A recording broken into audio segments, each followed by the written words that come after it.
old covenant God made with the Jews, who he rejected, is done with and gone.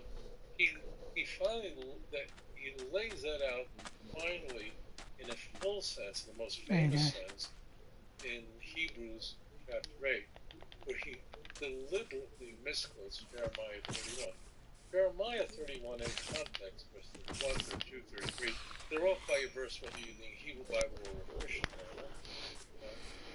In any case, Jeremiah is speaking about that the Jews were expelled from the land of Israel after they came to the Holy Land following the Exodus, but because they broke the promise to God, who was a husband to them, they were sent to exile, but they'll be restored one day.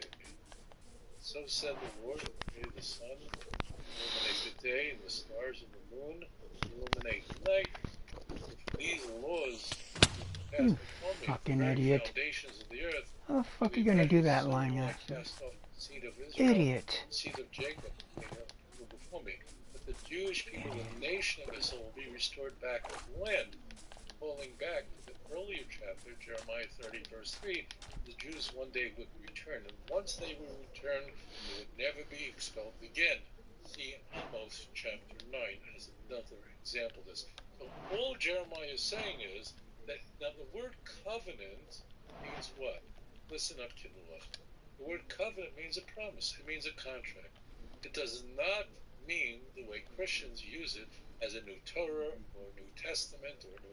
It doesn't mean any of those things. And they very frequently call the New Testament the New Covenant. In fact, in Hebrew, they use the word from the New Testament, Brit Chadashah. They actually use that word New Covenant, taken from Jeremiah 31 and Hebrews chapter 8. But Hebrews deliberately misquotes the book of Jeremiah. Jeremiah says, look, there's a coming, saith Lord, I make a new covenant with the house of Israel, with Judah, not like the covenant I made when I took them by hand out of Egypt, which they broke, although I was their husband. Well, what does Hebrews chapter 8 do? It takes out the word where I was their husband, and changes it to I rejected them. I'm not kidding. I am not kidding. So the book of Hebrews, whoever wrote it, alters the text in Tanakh from I was their husband to I rejected them. They changed the word of God. See Hebrews 8, verse 9. Look it up for yourself. And the Christian Septuagint, that's right, Septuagint that would emerge out of the hands of Origin that you get today on Amazon or online, goes along with this corruption. And in case you think that I'm mischaracterizing this because I have an unfavorable view of the book of Hebrews or the church, Christianity, you're making a big mistake. The church not only changes to I was a husband to them to I disregarded them or I rejected them.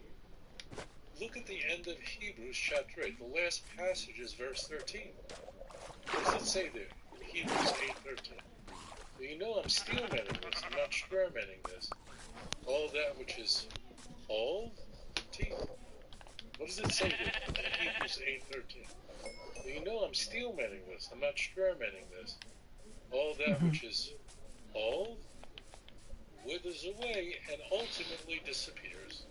That's it. So the new covenant in the view of the church means that the old covenant that God made with the Jews, the dispensation, the soteric, use a better word, the salvific economy that I made with the Jews has disappeared, is gone, is broken, is old, and now there's a new economy, there's a new dispensation, a new salvation plan, and that comes only through Jesus Christ. So disregard the old. It's true.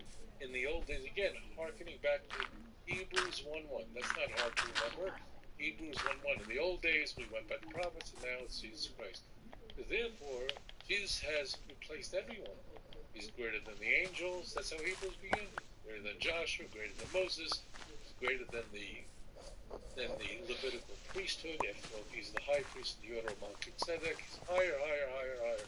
That's what the whole book of Hebrews is essentially saying is that Jesus replaces Judaism. The book of Hebrews is it's a book. They call it a letter. It's not a letter. They call it an epistle. It's not an epistle. It's a long screed. It's a Christological sermon that seeks to demonstrate that Judaism is done with and has been replaced by the church. And that's what Paul is advancing. And although Hebrews is not written by Paul, it certainly is Pauline, and it has brought so much destruction to billions of people worldwide, but there is a